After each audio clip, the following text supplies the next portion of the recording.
Dans cette deuxième vidéo, on va corriger le deuxième exercice du contrôle numéro 2 de Maths pour les sciences 1 de 2025 qui porte sur l'étude d'une fonction, la fonction x au carré moins 4 sur x plus 1. Il faut qu'on trouve son ensemble de définitions. Ensuite, il faudra qu'on détermine son signe à l'aide d'un tableau de signes, qu'on justifie sa dérivabilité et qu'on calcule f'. Ensuite, qu'on écrive le tableau de variation de f à l'aide du tableau de signes de f' cette fois. Donc on aura obtenu le tableau de signes de f, il faudra faire celui de f'. On s'intéressera aux tangentes horizontales de f, aux limites en plus l'infini et moins l'infini, aux limites à gauche et à droite en moins 1, et aux asymptotes verticales et horizontales de f. Ensuite, on déterminera une asymptote oblique à l'aide d'une division euclidienne de polynômes. Et enfin, on aura toutes les informations nécessaires pour donner l'allure de la courbe représentative de f. On a du pain sur la planche, commençons donc tout de suite. La première chose à faire, c'est de trouver l'ensemble de définitions de f. Alors f, c'est un quotient de deux fonctions définies sur R. C'est un quotient de deux polynômes.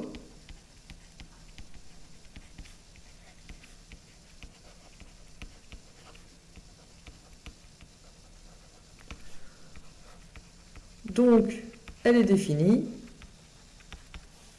en tout point où le dénominateur ne s'annule pas.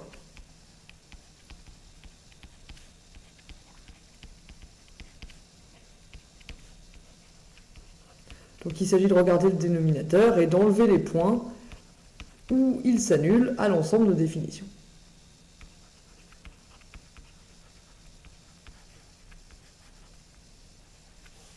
Alors, où est-ce que le dénominateur c'est x plus 1, il s'annule si et seulement si x est égal à moins 1. Donc le seul point où f n'est pas défini, c'est moins 1. On en déduit que l'ensemble de définition de f, c'est r privé de moins 1, que vous pouvez aussi écrire comme l'union de deux intervalles, moins l'infini, moins 1, union, moins 1, plus l'infini.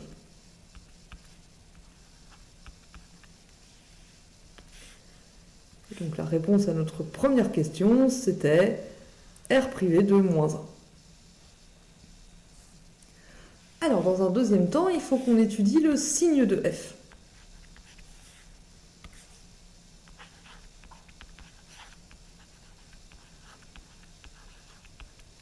Alors, f de x, c'est x au carré moins 4 sur x plus 1. C'est-à-dire, on peut factoriser le numérateur en utilisant toujours la même identité remarquable a carré moins b carré. On a x au carré moins 2 au carré, ça fait donc x moins 2 fois x plus 2, divisé par x plus 1. Donc f, en fait, c'est produit et quotient de trois termes qu'on va étudier séparément. Donc on a x moins 2, x plus 2 et x plus 1. Et f, c'est le produit des deux premiers divisé par le deuxième. Donc le signe de f va dépendre de ces trois facteurs. Alors si on met ça dans un tableau de signes, donc on a x qui va aller de moins l'infini en plus l'infini. Et les valeurs notables, ça va être les valeurs où chacun de ces trois termes est égal à 0. Je vais faire des traits un tout petit peu plus fins, ce sera quand même moins moche.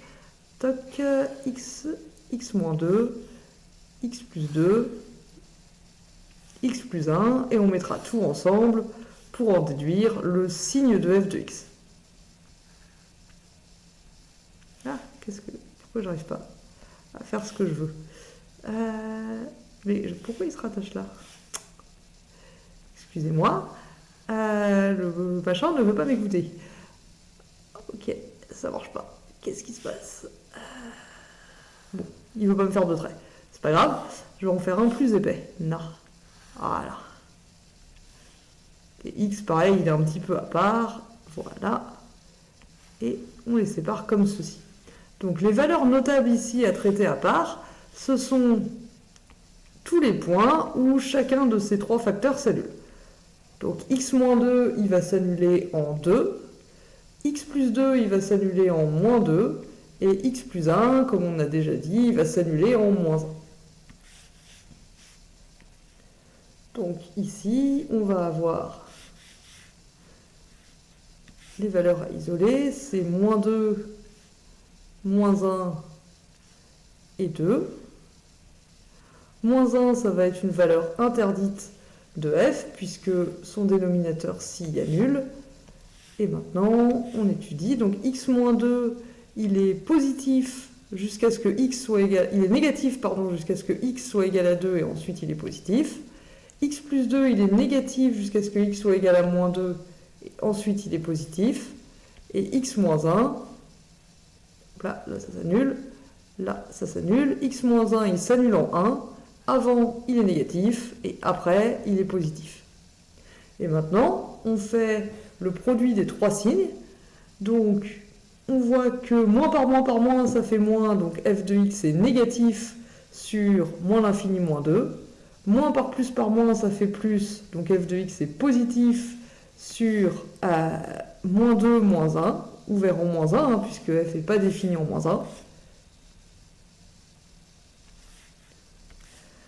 Moins par plus, ça fait moins, donc f est négative sur moins 1, 2.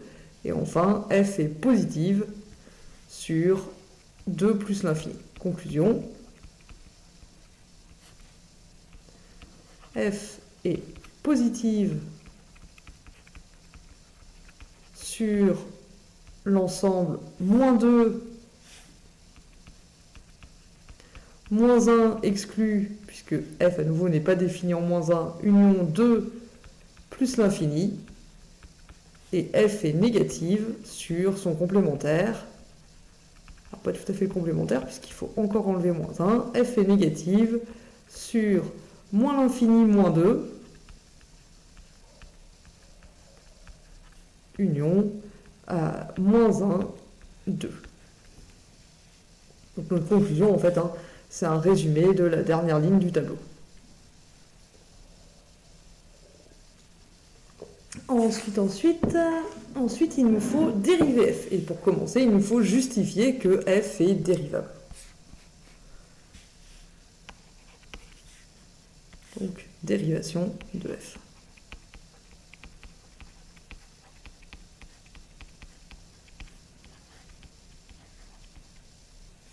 Donc, f, c'est le quotient de deux fonctions dérivables, de deux polynômes. Donc, f, c'est le quotient de deux polynômes. Les polynômes, c'est dérivable sur R.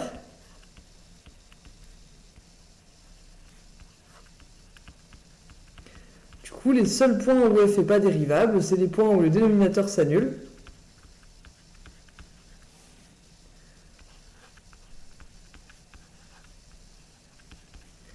F est donc dérivable en tout point où le dénominateur ne s'annule pas.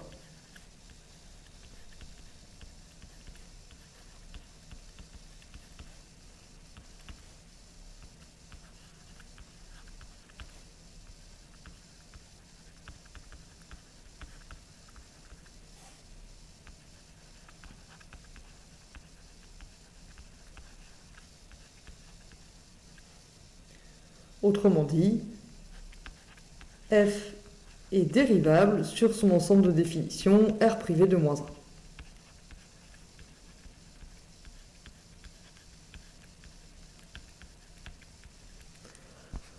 De plus, donc pour dériver f,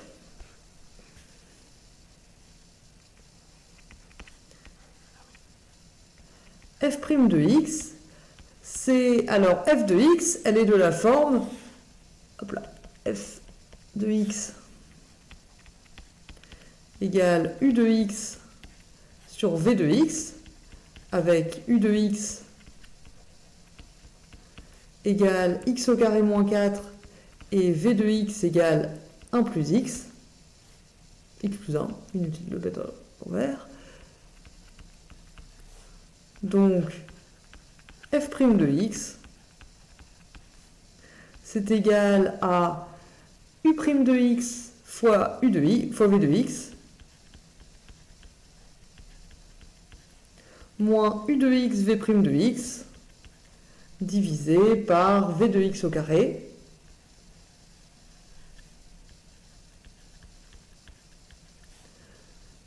U' de x, c'est la dérivée de x au carré moins 4, donc c'est 2x.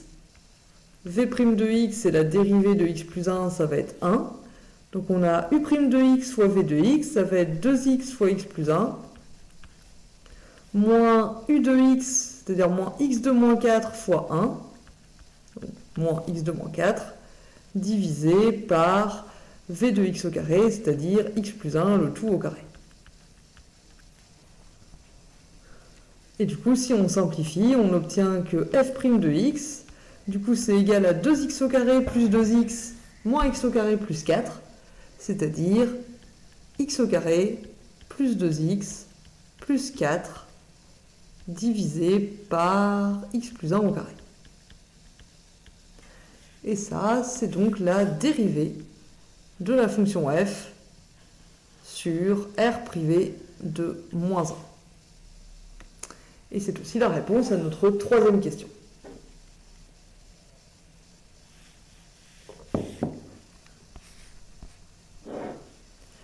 Alors, quatrièmement, il faut qu'on détermine le signe de f' de x et qu'on en déduise les variations de f. Quatrièmement, il faut qu'on établisse le tableau de variations de f.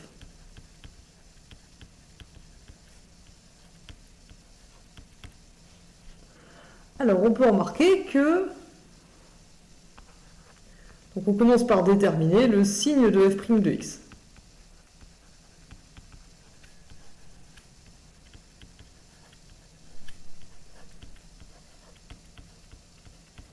Alors, il y a deux façons de s'y prendre. On sait déjà que, quel que soit x,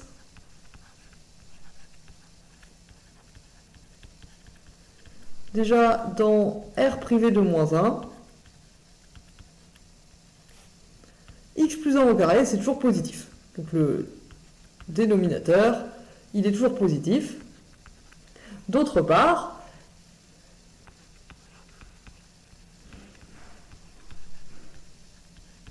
le discriminant du polynôme x au carré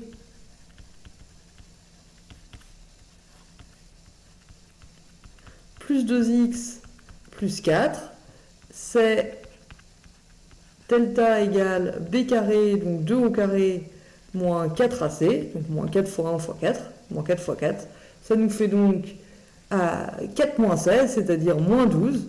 Moins 12, c'est strictement négatif. Donc x au carré plus 2x plus 4 n'a pas de racine.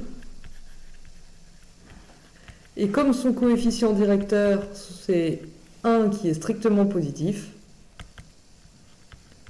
x au carré plus 2x plus 4 est supérieur à 0 pour tout x dans R.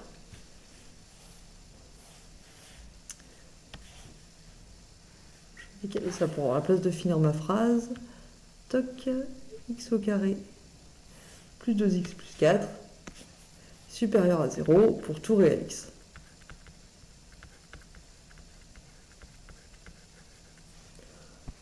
Une remarque à ce sujet.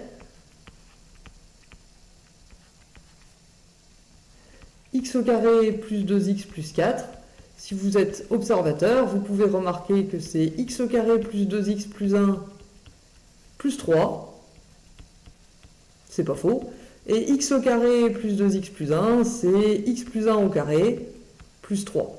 X plus 1 au carré, comme on a dit, c'est positif. 3, c'est positif. Donc tout ça, c'est positif.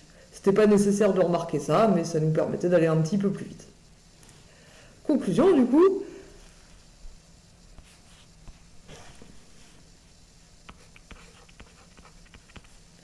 Pour tout x, dans l'ensemble de définitions R privé de moins 1, on a f' de x qui est strictement positif. On peut donc dresser le tableau de variation.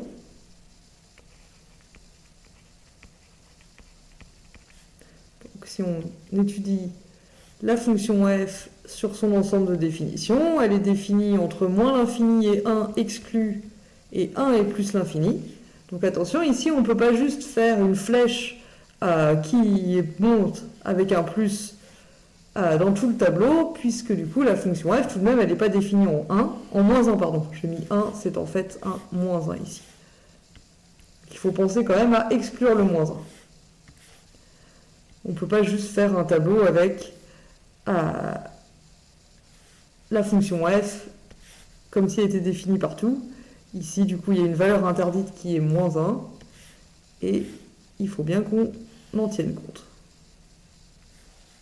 Par contre, ce qui est vrai aussi, c'est que entre moins l'infini et moins 1, f' de x est positif, et entre moins 1 et plus l'infini, f' de x est aussi positive. Donc, au final, f de x, ça va être croissante, non pas sur R tout entier, mais sur chacun de ces deux sous-intervalles. Donc les variations de f, c'est que f est croissante sur moins l'infini moins 1, et elle est aussi croissante sur moins 1 plus l'infini, avec à chaque fois moins 1 exclu.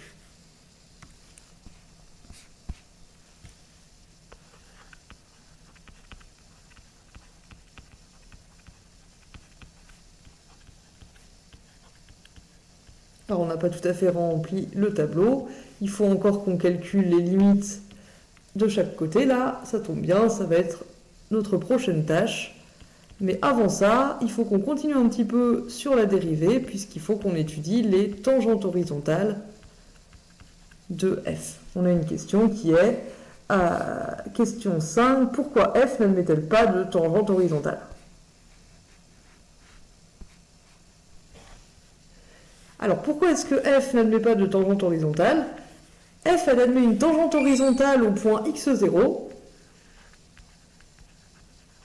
si et seulement si la pente de la tangente, c'est 0. Une droite horizontale, c'est une droite dont le coefficient directeur est 0.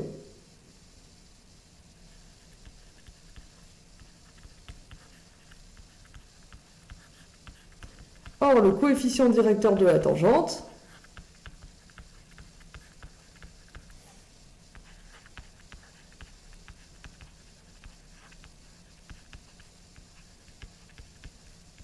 eh bien, c'est f' de x0.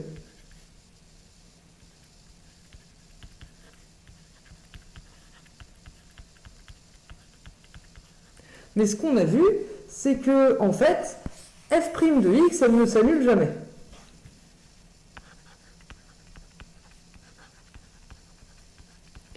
Quel que soit x0 dans R,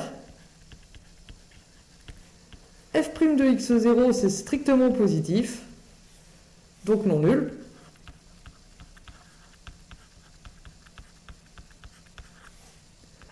Donc f n'a pas de tangente horizontale. Donc la raison, c'est parce que f' de x0 n'est jamais nul.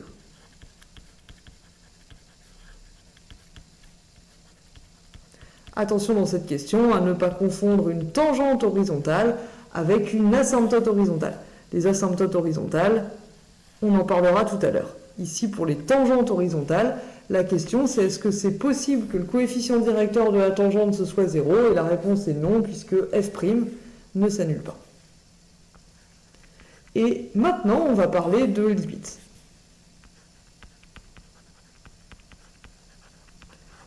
Limite de f en plus ou moins l'infini. Alors, ce qu'on peut remarquer, c'est que la limite quand x tend vers plus l'infini ou moins l'infini de x au carré moins 4 sur x plus 1, quel que soit le signe de l'infini ici, ça va donner une forme indéterminée du type infini sur infini.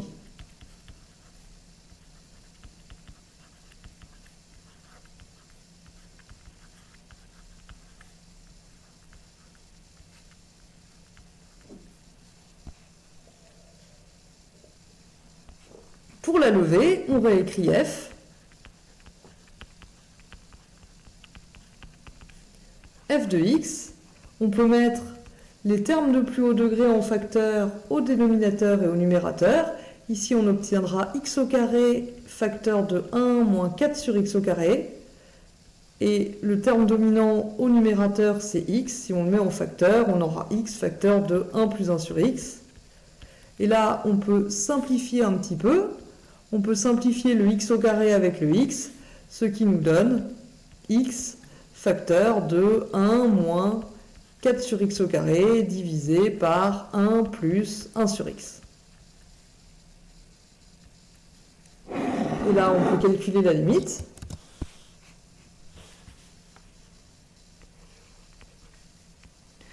La limite, quand x tend vers moins l'infini de x, bah, ça fait moins l'infini. La limite, quand x tend vers moins l'infini de 1 moins 4 sur x au carré divisé par 1 plus 1 sur x, bah, quand x tend vers moins l'infini, lui, il tend vers 0, lui, il tend vers 0, donc le quotient 1 moins 4 sur x au carré sur 1 plus 1 sur x, il va tendre vers 1 sur 1 qui va faire 1. Donc en mettant les deux ensemble, par produit, on obtient que la limite de f de x quand x tend vers moins l'infini, c'est moins l'infini.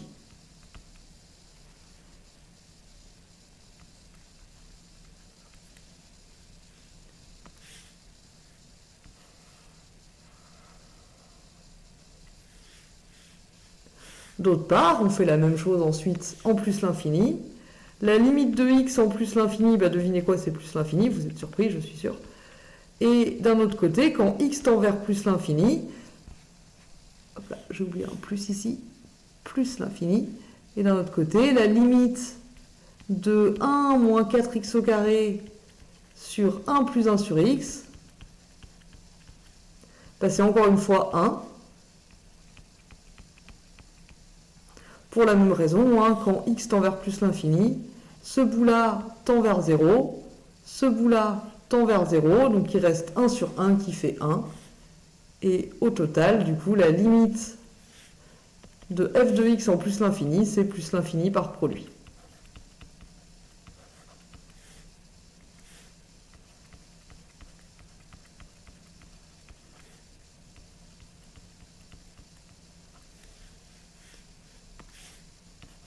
Et ça nous donne les limites de f en plus l'infini.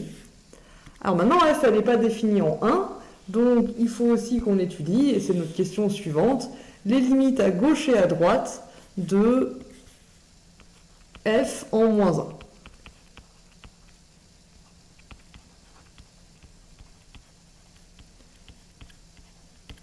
à nouveau, on a deux limites à calculer aux bornes de l'intervalle de définition. Il y a aussi moins 1, donc il faut qu'on calcule ça.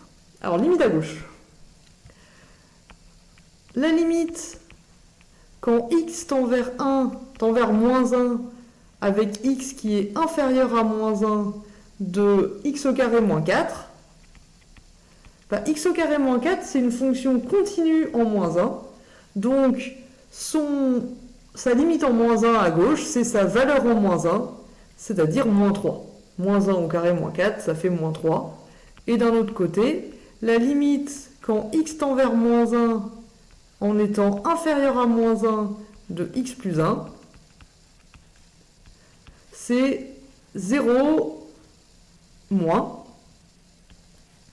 Quand x est inférieur à moins 1, x plus 1 est négatif, et donc quand on se rapproche de moins 1, on se rapproche de 0 par valeur inférieure. Et donc d'après les règles du quotient, moins 3 divisé par 0 moins, la limite de f de x à gauche en moins 1, c'est du coup plus l'infini.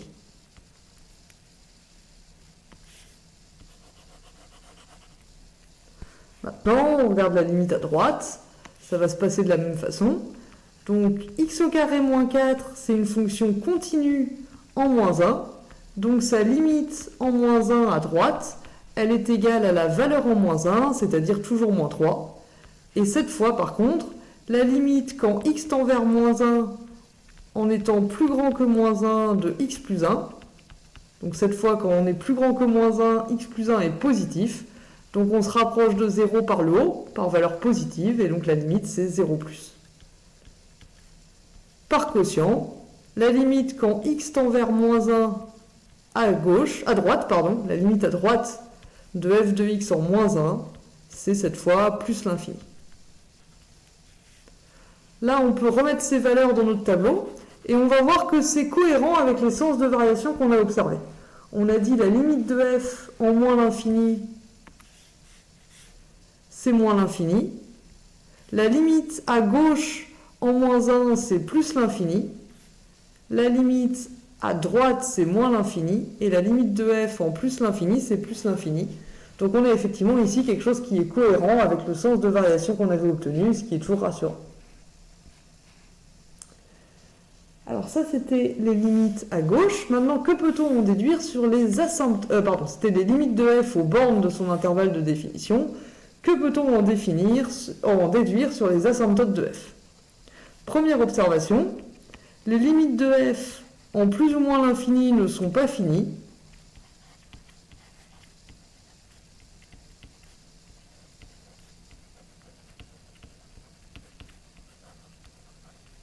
Ce sont des limites infinies qu'on a obtenues, donc f n'a pas d'asymptote horizontale.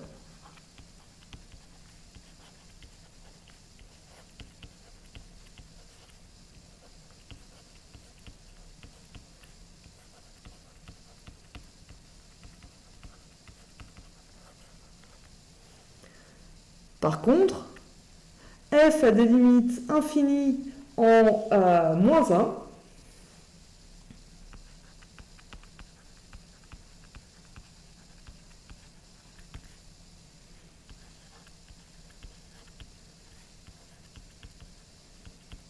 F a des limites infinies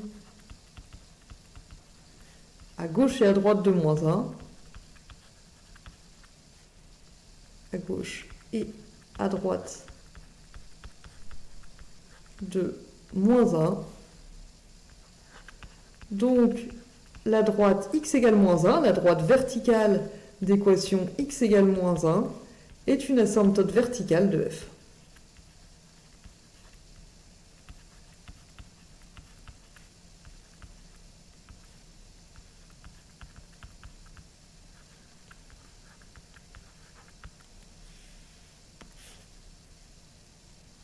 F n'a pas d'asymptote horizontale et elle a une asymptote verticale qui est la droite d'équation x égale moins 1. Et il nous reste maintenant à étudier la question de ces asymptotes obliques, si elle en a. Alors, que nous suggère l'énoncé? On nous dit de déterminer des réels a et b tels que f de x égale ax plus b moins 3 sur x plus 1. Alors, il y a plusieurs façons de s'y prendre. Donc je vais corriger en utilisant celle qui est suggérée par l'énoncé, c'est-à-dire faire une division euclidienne, en l'occurrence du numérateur par le dénominateur.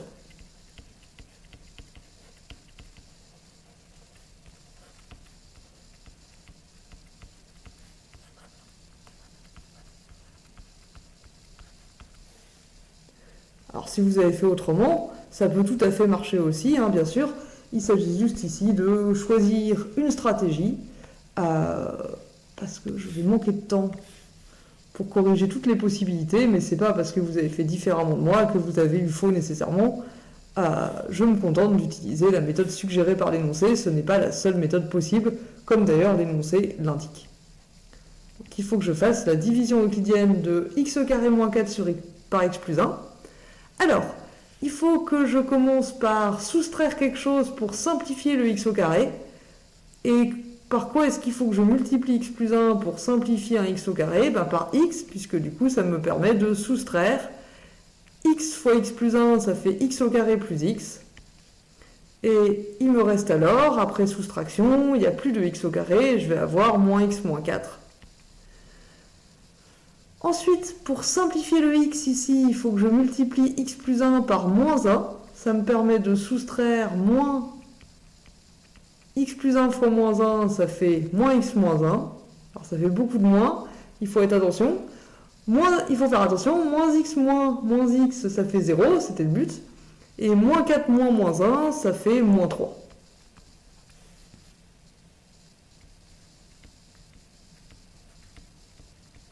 Donc ce qu'on a, c'est que x au carré moins 4, il est égal à x plus 1 fois x moins 1 moins 3.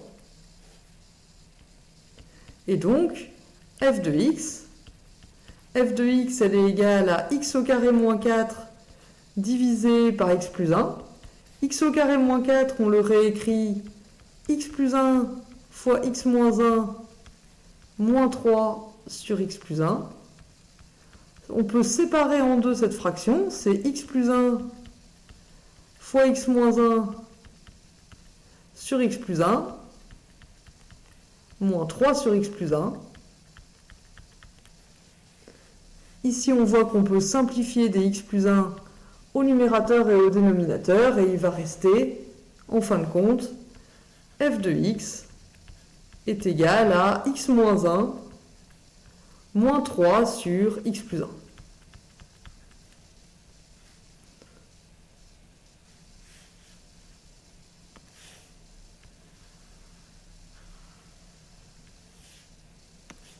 Donc la réponse, en tout cas une réponse possible, c'est A est égal à 1 et B est égal à moins 1.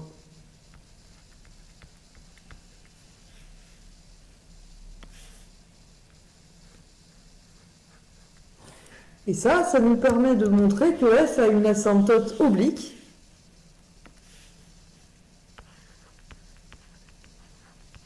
Puisque du coup, si je soustrais x moins 1 de chaque côté de cette expression que j'ai obtenue, et que je fais la limite en plus l'infini, bah du coup ça va être la limite en plus l'infini de ce qui reste, c'est-à-dire de moins 3 sur x plus 1. Et la limite en plus l'infini de moins 3 sur x plus 1, c'est 0. Il se passe en fait la même chose en moins l'infini.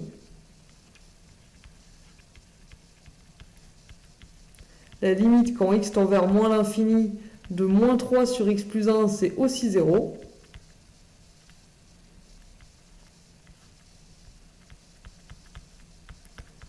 On en conclut qu'en fait, quand x tend vers plus l'infini ou moins l'infini, la fonction f de x, elle se rapproche de la droite x moins 1, puisque la différence entre les deux tend vers 0. Ça revient à dire que f admet une asymptote oblique. Donc plutôt, pour le dire plus joliment, la droite y égale x moins 1, c'est une asymptote oblique à f en plus l'infini et en moins l'infini.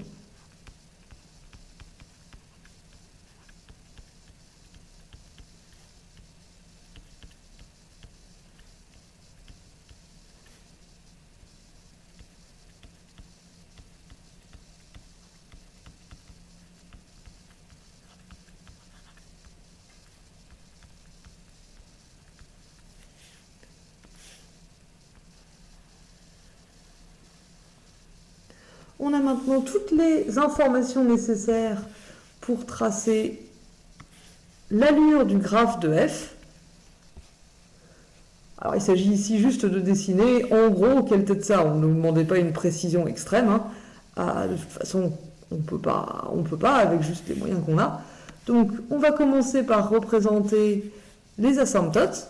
On sait qu'il y a une asymptote verticale en moins 1, en x égale moins 1, donc verticale comme ceci. Ça, c'est la droite x égale moins 1.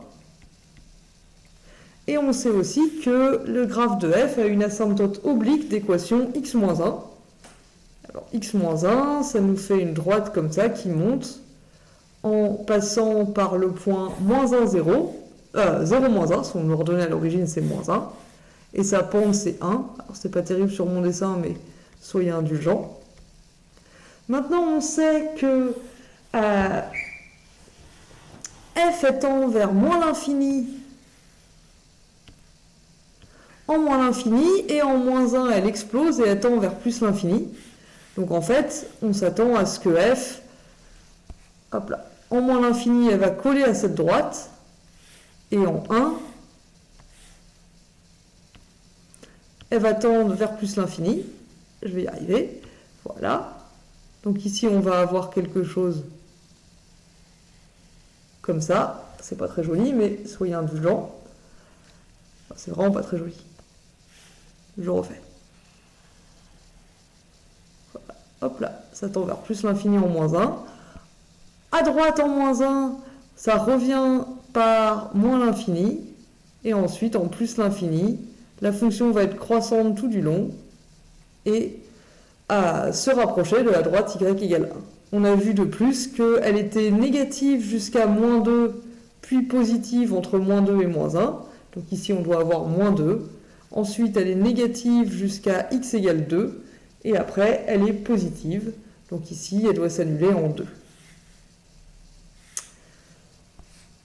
Et ce qui est beau, c'est que comme maintenant on a des ordinateurs, on peut tester cette hypothèse. On peut aller tracer le graphe de la fonction f. Donc si on trace f de x égale x de moins 4 divisé par x plus 1,